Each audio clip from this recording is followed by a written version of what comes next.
Are you thinking about buying a home in Santa Fe because you want a short-term rental?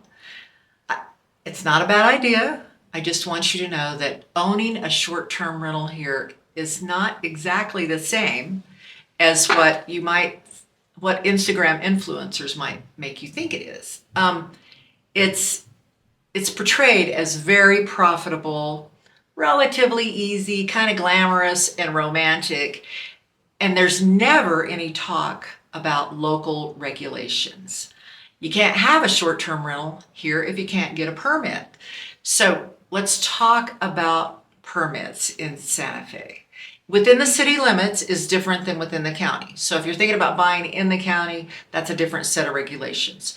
But in the city of Santa Fe, there are only 1,000 short-term rental permits, and those only get renewed every April. So it's not as though somebody's going to sell their house that has a short-term rental and you can take that over. First of all, short-term rentals don't transfer.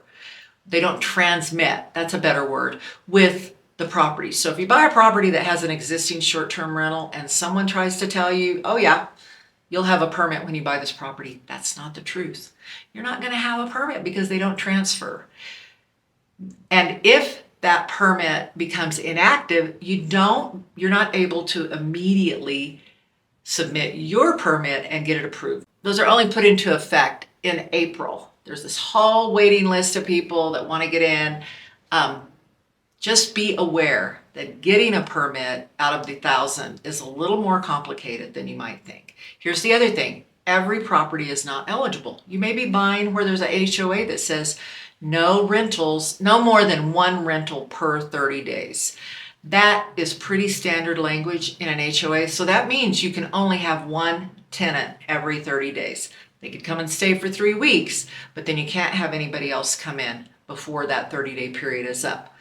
Then there is a regulation that says your short-term rental can't be within 50 feet of another short-term rental. And folks, that's not wall to wall. That's lot line to lot line.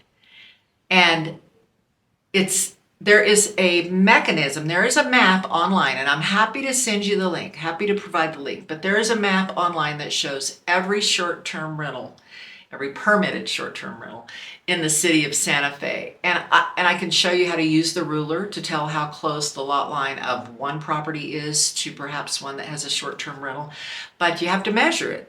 And you can't be within 50 feet of another short-term rental.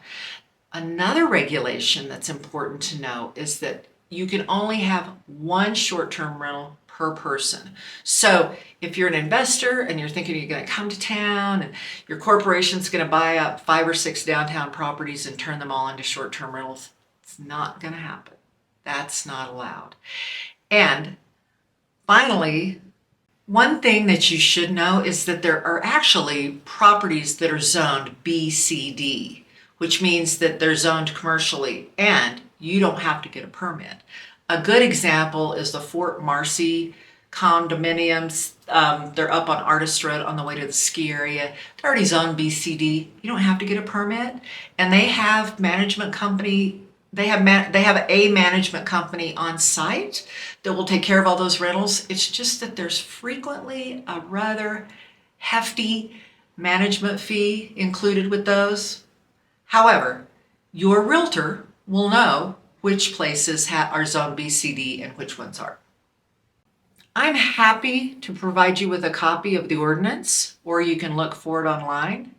And I'm also happy to help you navigate these waters, because even if we find a property, even if there are open permits, even if you only want one, you should probably talk to somebody who's an expert in property management. And in New Mexico, not every realtor also manages property, but I have a lot of experts in my Rolodex. I know Rolodex is an old word, but I still use it. And I'm happy to connect you with them so that they can first of all tell you, is this a good short-term rental investment?